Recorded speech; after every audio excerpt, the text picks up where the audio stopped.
Big pass லைவ்ல திவாகரும் கலையும் சேர்ந்துக்கிட்டு பார்வதியை நார கிழிச்சு தொங்க விடுறாங்க, கழுவி ஊத்துறாங்க அப்படின்ற மாதிரி தான் சொல்லணும். ஆக்சுவலா பார்வதி என்ன சொல்றாங்க, அவனுக்கு ரெண்டு பேரும் என் முதுல குத்திட்டாங்க சொல்லிட்டு இருக்காங்க. இப்ப ரெண்டு பேரும் பேசுறத பார்க்கும்போது, அதாவது திவாகரும் கலையும் பேசுறத பார்க்கும்போது, இதுக்கப்புறம் பார்வதி வந்தாங்கன்னா முதுல இல்ல மூஞ்சிலே குத்துவானுங்க போல இருக்கு. அந்த அளவுக்கு ரெண்டு பேரும் பயங்கரமா ப்ரிப்பேர் ஆயிட்டாங்க அப்படின்ற மாதிரி தான் சொல்லணும். ஆனா இதை ஒரு பக்கம் யோசிச்சு பார்க்கும்போது சிரிப்பா தாங்க இருக்கு. ஏன்னா யாரெல்லாம் பார்வதிக்கு சிறந்த சொம்பு அப்படின்ற மாதிரி சொல்லிட்டு இருந்தோமோ, இப்ப அவனுங்க வந்து அகைன்ஸ்டா எதிர்க்கிற நிலைமைக்கு பார்வதி ஆளாயிட்டாங்க அப்படின்ற மாதிரி தான் சொல்லணும். இதுல எனக்கு உண்மையிலே ஃபன் தாங்க இருக்கு. ஏன்னா கலை திவாகர் ரெண்டு பேரும் பார்வதிக்கான சிறந்த சொம்புகளா இருந்தாங்க. ஸோ இப்படிப்பட்ட சொம்புகள் வந்து அகைன்ஸ்ட் ஆகி அந்த சொம்பத்தை மூஞ்சில பங்குன்னு அடிப்பானுங்க போல. அந்த அளவுக்கு உண்மையிலே சொல்றேன், ரெண்டு பேரும் பேசுற வார்த்தைகள் இருக்குல்ல, அதான் பார்வதி பத்தி நான் சொல்ல தப்பா பேசுறாங்கன்னு சொல்ல, அதாவது இந்த மாதிரி வந்து பார்வதி வந்து ரொம்ப சீப்பான பிஹேவியர் பா, அந்த பொண்ணு நான் ஆரம்பத்துல இருந்தே பாக்குறேன் ரொம்ப சீப்பா இருக்கு, தான் இருக்கு அப்படின்ற மாதிரி பாத்தீங்கன்னா திவாகர் சொல்ல, கலை வந்து ஆமா ஆணவம் அகங்காரம் எல்லாமே பார்வதி கிட்ட இருக்கு அப்படின்ற மாதிரி கலை சொல்ல, அடடே என்னடா இது எங்கடா போயிட்டு இருக்கு அப்படின்ற மாதிரி தான் இருக்கு. ஆக்சுவலா பார்வதி என்ன சொல்றாங்க, இதுக்கப்புறம் நான் திவாகர் கிட்டயும் கலை கூட பேச போறதே இல்லை, அப்படியே அவாய்ட் பண்ணணும் அப்படின்ற மாதிரி பாத்தீங்கன்னா பார்வதி சொல்லிட்டு இருக்காங்க. ஆனா எனக்கு தெரிஞ்சு இப்ப திவாகரும் கலையும் அதை வந்து அப்படியே அவாய்ட் பண்ணணும் இவனுங்க சொல்லிட்டு இருக்காங்க. இப்ப என்ன விஷயம் பாத்தீங்கன்னா, நீங்க அவங்களை அவாய்ட் பண்றது இல்லை, அதாவது பார்வதி வந்து திவாகரையும் கலையும் அவாய்ட் பண்ண வேணாம், இவங்க ரெண்டு பேரும் தான் பார்வதி அவாய்ட் பண்ணுவானுங்க போல இருக்கு. சோ அந்த அளவுக்கு பாத்தீங்கன்னா ரெண்டு பேரும் அவ்வளவுதான், இதுக்கப்புறம் நான் தன்னிச்சையா முடிவெடுக்க போறேன் அப்படின்ற மாதிரி எடுத்துட்டாங்க.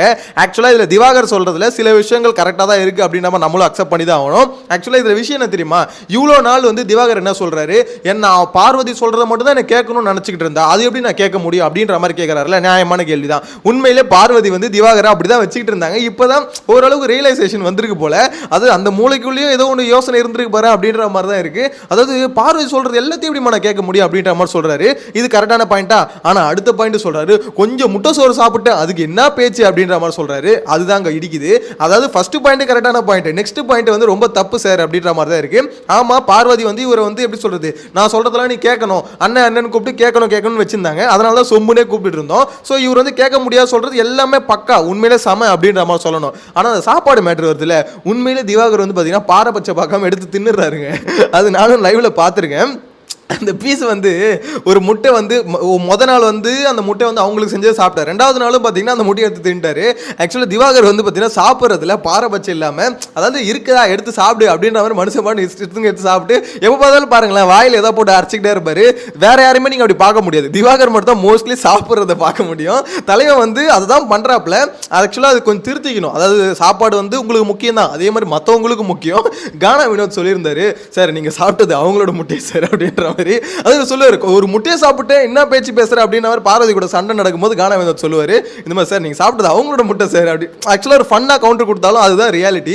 திவாகர் வந்து சாப்பிட்றதுக்கு பிரச்சனை இல்லை, அடுத்தவங்களுக்கு எடுத்து சாப்பிட்றதா இங்க பிரச்சனையா இருக்கு அப்படின்ற மாதிரி தான் சொல்லணும். எனிவேஸ் அதுக்கப்புறம் பாத்தீங்கன்னா என்ன சொல்றாருன்னா, இந்த மாதிரி பார்வதி வந்து பாத்தீங்கன்னா தான்ற ஒரு அகங்காரத்துல இருக்கு, அதாவது தான் மட்டும்தான் இங்க எல்லாமே, நாம மட்டும்தான் கரெக்ட் அப்படின்ற மாதிரி சொல்லுது. ரொம்ப சீப்பான பிஹேவியரா இருக்கு.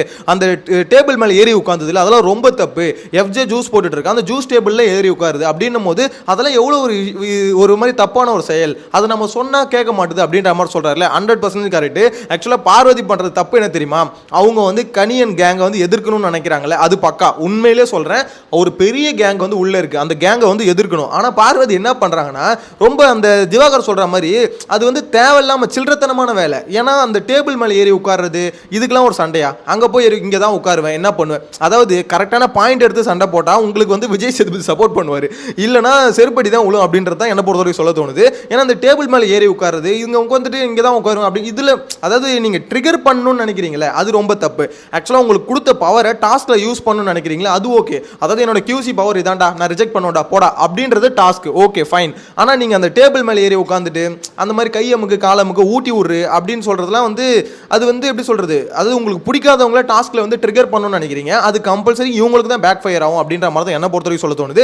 ஸோ திவாகர் வந்து இதை தான் மென்ஷன் பண்ணுறாரு, ரொம்ப சீப்பான பிஹேவியராக இருக்குது, எனக்கு அதெல்லாம் சுத்தமாக செட் ஆகவே இல்லை. அதான் ஒரு கட்டத்துக்கு மேலே எவ்வளோ தான் பொறுக்க முடியும், நான் சுபிக்ஷாவை சூஸ் பண்ணது நானும் பாரு சேர்ந்து தான் சூஸ் பண்ணோம், அப்படி இருக்கும்போது பழிய தூக்கி ஏமால போட்டா அப்படின்ற மாதிரி திவாகர் சொல்கிறாரு. அது உண்மை தாங்க, ஏன்னா ரெண்டு பேரும் கடைசியில் ஒரு ஒத்து போய் தான் டிசிஷனுக்கு வந்தாங்க. ஏன்னா திவாகர் வந்து சுபிக்ஷா சைடு போகணுன்ற ஒரு எண்ணம் இருந்தது, அது ரெஜிஸ்டர் பண்ணிட்டு இருந்தாரு.